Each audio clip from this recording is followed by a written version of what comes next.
Salut, et ça c'est un autre One Health Talks. Et aujourd'hui, on est avec Géraldine. Bonjour Géraldine, Bonjour, est-ce que vous pouvez vous présenter? bien sûr. Donc, mon nom est Géraldine Bozeret. Oui. Je suis vétérinaire avec une formation en épidémiologie. Je travaille pour l'Institut de santé publique Sciences-Sano.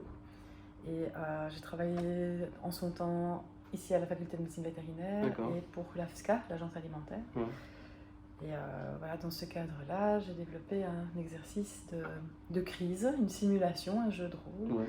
pour initier un petit peu les membres de divers secteurs, notamment One Health, Ouais. à s'immerger dans une situation de crise et voir comment ils vont. Ouais, c'est super intéressant. Est-ce que tu peux expliquer un petit peu sur cet exercice, comment ça se déroule? Alors, en fait, en gros, on prend un bocal, on met des petits pois dedans et on secoue. En substance, c'est Ouais. ça.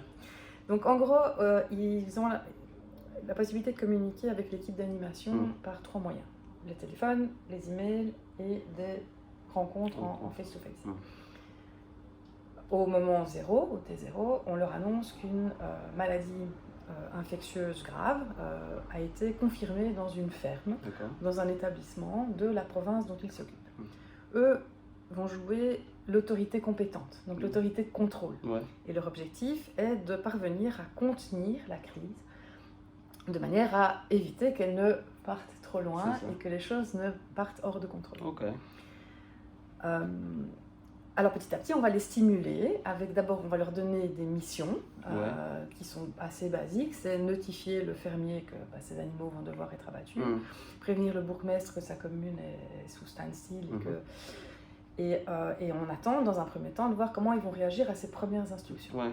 Puis petit à petit, on va faire monter la pression. Donc, on va faire intervenir la presse, forcément, c'est très important, les syndicats agricoles, les personnes du laboratoire ou du niveau national de l'autorité compétente qui vont leur demander des nouvelles, est-ce que vous avancez, etc.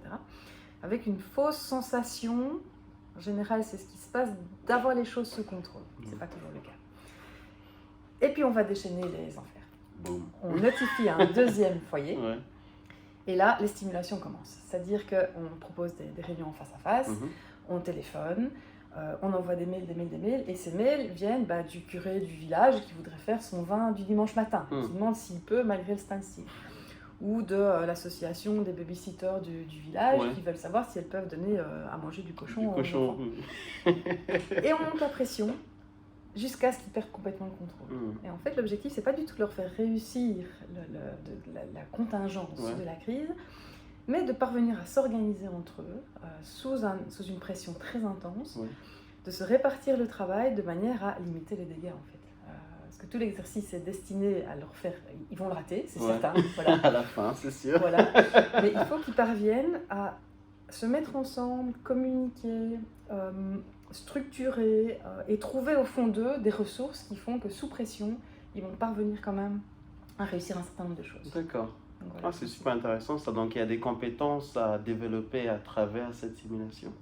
Oui, et on en parle souvent ces temps-ci, c'est les soft skills. Donc dans un contexte pareil, en fait, c'est nécessaire, je pense, d'avoir un manager, pas un manager, un leader. Un leader. Une personne qui va justement d'un petit peu plus loin, voir la situation et orienter les gens de l'équipe vers les différentes tâches, les priorisations, etc. Et puis d'autres peut-être vont se dire, oula, moi je ne suis pas du tout leader, par contre je veux bien prendre note de tout ce qui se passe. De tout ce qui se passe. Moi je veux bien être responsable de la presse, etc. Et ils ont quelques indications au début sur les rôles à tenir, mais ils doivent parvenir à faire en sorte que toute la communication tourne au sein de tout le monde, que tout ne parte pas AWOL dans tous les sens, et qui parviennent aussi à garder une certaine sérénité, parce que la pression est très très forte. Donc c'est vraiment aller chercher des ressources au fond de soi-même. Ils sont sortis hors de leur zone de confort et il faut qu'ils parviennent à gérer. À gérer tout ça. Oh, c'est génial. Ok, donc comment l'approche One Health alors peut rentrer dans cette gestion de crise? Alors déjà, on a encore vu là tout récemment avec le coronavirus, je pense que dans toute maladie infectieuse, là on parle typiquement de crise en matière de maladies infectieuses, mais il ne faut pas limiter ça à un seul secteur en fait. Je pense que l'interconnectivité justement des secteurs donc vétérinaire, humain et environnement sont très étroitement liés et doivent précisément collaborer. Donc ici, l'exercice qu'on a fait encore aujourd'hui, c'était une maladie zoonotique, donc qui touche les humains et les animaux, et qui implique aussi certaines composantes environnementales, comme la chaleur, les moustiques, etc. Donc déjà, les 3 disciplines sont mises ensemble. Et puis à côté, je verrais ça plus large encore que One Health, puisque dans l'exercice de crise, on ne va pas nécessairement aller chercher des compétences techniques, mais plutôt des compétences personnelles, mais très très différentes. Voilà. Donc ils vont devoir apprendre à aller chercher des ressources ailleurs, peut-être pas nécessairement ce qu'ils possèdent eux, mais aller chercher des choses à l'extérieur. Et les compétences techniques sont importantes aussi, mais il faut aussi avoir cette ouverture d'esprit qui fait que une maladie dans la médecine humaine ne sera pas traitée de la même manière qu'en médecine vétérinaire. Mais qu'on peut avoir des exemples à prendre en médecine vétérinaire pour aider... On va nourrir la réflexion dans la médecine humaine. Ok. Donc voilà. Super, merci beaucoup. Avec plaisir. Ok, génial. Stay tuned for more One Health Talks.